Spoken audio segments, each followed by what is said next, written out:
Last week, in our chat with Nat Geo filmmaker and big cat biologist Dr. Alexander Braskowski, one of the facts he mentioned was that Wilpattu National Park, which is Sri Lanka's largest protected wildlife area, has the highest density of leopard anywhere in the world, 18 per 100 square kilometers. Spanning across 13,000 acres, Wilpattu is the only place with a high possibility of seeing the big three of Lankan wildlife: the elephant, the leopard, and the sloth bear.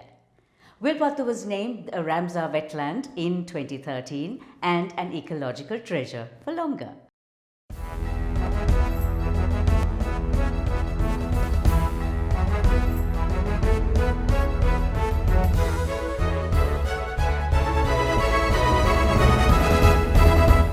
Our partners are really the best skills for inclusive growth and Australian Aid: Srilanka Live, CDB, The Morning Newspaper, Park Street Gourmet, and Zip Zip. Thank you.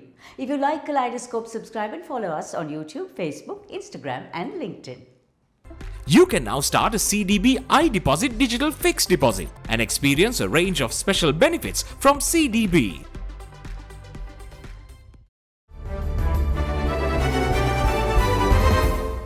This week's CDB Snapshot is brought to you from neighbouring India, where Republic Day is being celebrated to mark the 26th of January 1950, the date on which the Constitution of India came into effect. India, in fact, is now the most populous country in the world with 1.42 billion people. In December, Sri Lanka's inflation decreased for the third successive month to 59%. The central bank prints 300 billion rupees in a bid to reduce interest rates. Later on in the show today, we have economist Dr. Howard Nicholas with his view on inflation and money printing. By the end of last week, Sri Lanka's foreign reserves increased to 1.9 billion US dollars. Phase 1 of the Colombo South Port development project is set to begin with an investment of 150 million US dollars. 81 of Sri Lanka's bird species are threatened with extinction. Mackenzie Scott, Jeff Bezos' former wife, is now the wealthiest woman in the world with a net worth of 68 billion US dollars.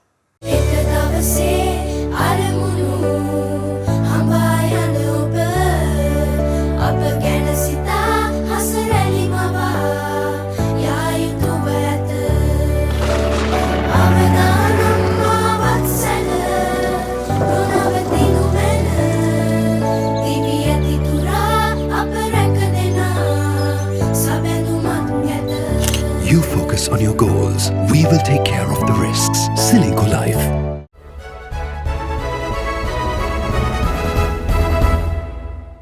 Welcome, you're watching Srilanka Life News Capsule.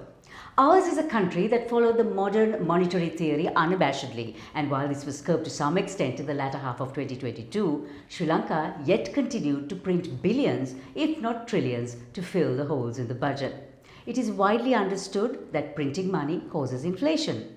While Sri Lanka's inflation hit all-time highs last year and only marginally regressed to 57.2% in December, one of the reforms in the IMF conditions is to reform the Monetary Law Act, which will limit money printing. With me today is economist, social scientist and senior lecturer in economics at the International Institute of Social Studies of the Erasmus University, Rotterdam, Professor Howard Nicholas, who is also a senior trainer at AT Sri Lanka. We check out the impact this reform would have on Sri Lanka. Howard, welcome. How would the reform of the Monetary Law Act actually impact the current status quo? So the basic point is there's no theoretical justification for arguing that printing money causes inflation, and no empirical evidence to support that either. There's no empirical evidence from the world as a whole, nor is there empirical evidence from Sri Lanka. The recent surge in inflation in Sri Lanka is primarily due to raw material prices rising rapidly worldwide and the collapse of the currency. These are the two forces that have catapulted inflation to these high levels. Ironically, printing money has actually declined in the last 2 years. So, where people are getting this idea that it's this extravagant printing of money, I have no idea. All I know is that in newspapers, nobody ever bothers to look at any statistics or data. So why is the IMF asking us to reform this act? Firstly, the IMF is insisting on the Monetary Law Act basically because they want to prevent Sri Lanka actually having an active economic policy as a buffer against, let's say, what's happening in the world market. And essentially what will happen is they will then, from that point on, effectively control Sri Lanka's central bank. That's point number one. Point number two, when you have this supposed independent central bank, what you do is you take all democratic control away. And there, what happens is it's usually not just the IMF, but it is the financial sector of developing countries that start to control the central bank and get the policies that they want implemented. The third problem with all of that is that we're going to have a system which is mostly beneficial to, let's say, speculators, and not particularly beneficial to the country at large. And now for a look at our markets. This week at the Colombo Stock Exchange, the all share price index moved up by 2%, with the average daily turnover still failing to go above 2 billion rupees. With global economic growth forecast at just 2% this year, WTI oil prices stabilize at just above $80 per barrel. Gold prices were at a 9-month high this week at $1,948 per ounce on expectations of slower interest rate hikes from the US Federal Reserve.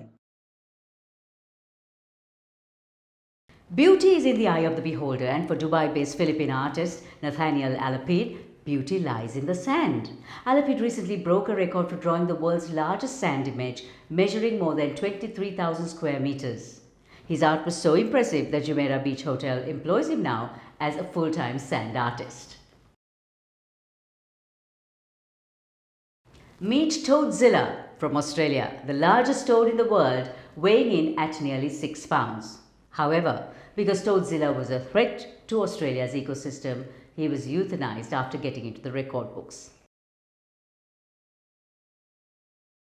And the largest pizza in the world is the Pizza Hut Big New Yorker, a 13,990 square foot cheese and pepperoni pizza made at the LA Convention Center. Up next is S4IG Let's Talk, and today we are talking consumer trends with Country Director of Nielsen IQ Sri Lanka, Terika Menadenia.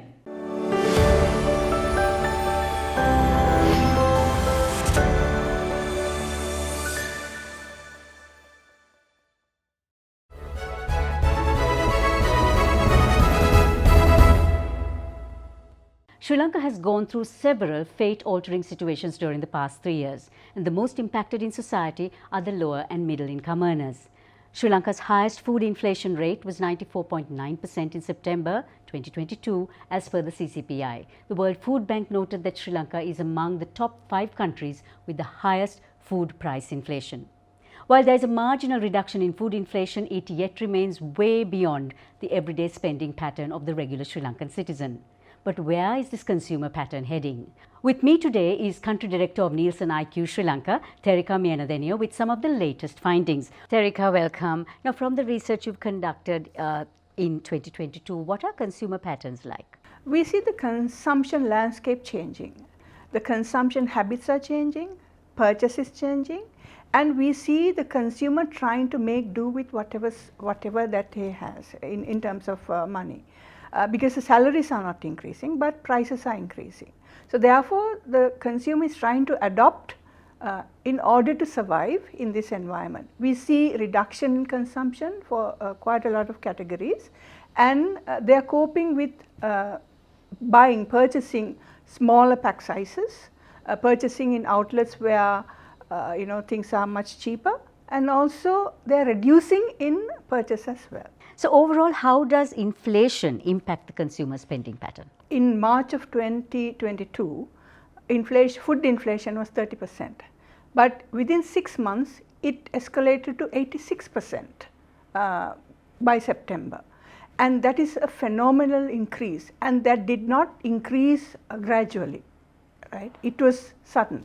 And the way it has impacted the consumer is that they are now trying to reduce in consumption, in buying patterns. We see that.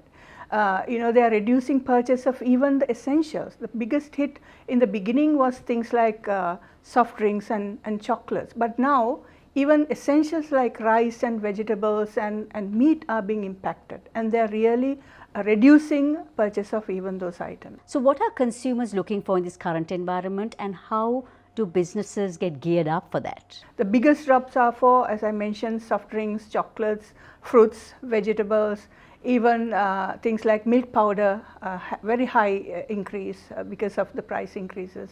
We do see a slight increase in usage of data, mobile data. In spite of all the essentials, drops in purchase of essentials, we do see that there's a slight increase in mobile data usage. So what are consumers actually looking for in this current environment, and how should businesses gear themselves up to meet that? So they are looking for, as I mentioned before, options where they can purchase smaller pack sizes, where the options are, they are going from premium, they are looking for local produce, more onto locally manufactured good because they are cheaper.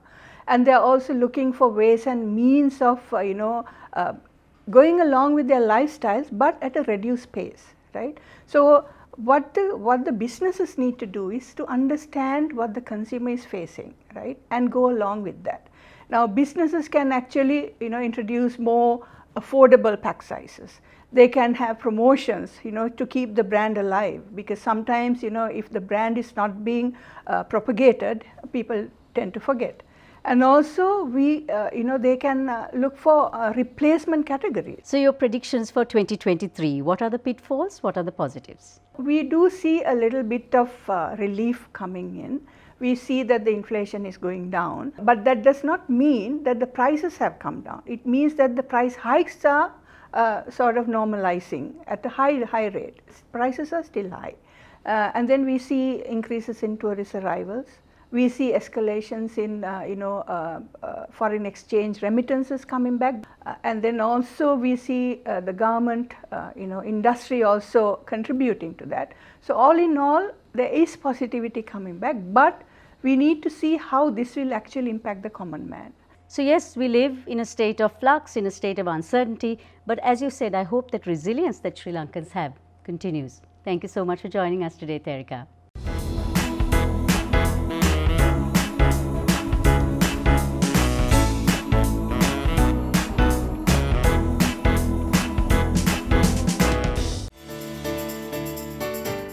Immerse yourself in gourmet luxury. Park Street Gourmet is your single stop for gastronomic indulgence. Visit us any day of the week for some decadent shopping.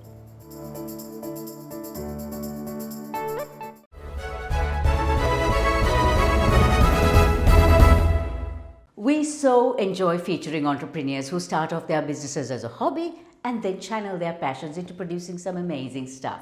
Today on Park Street Gourmet Life in 60 is a young woman who transformed her passion for making artisan jewellery into a business that is poised to enter international markets. Here's the founder of Eden Fury, Malka Vikramaratna. All the jewelleries are produced handmade.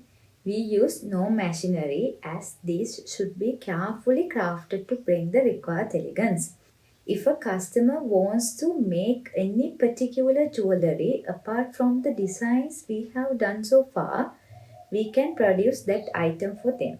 Our immediate plan for Eden Fiore is to build a brand and make it a brand that you will come back if you need a unique piece of jewellery to stand out from the regular. We are highly conscious of waste management. Our top priority of business is to reduce wastage and be very efficient in our production process. In the long term, we are planning to expand our human capital and generate more female employment opportunities to have the females who have unique design capabilities join us and explore their creativity with us. Happy Friday! Time to take a well-deserved break. We'll catch you next week.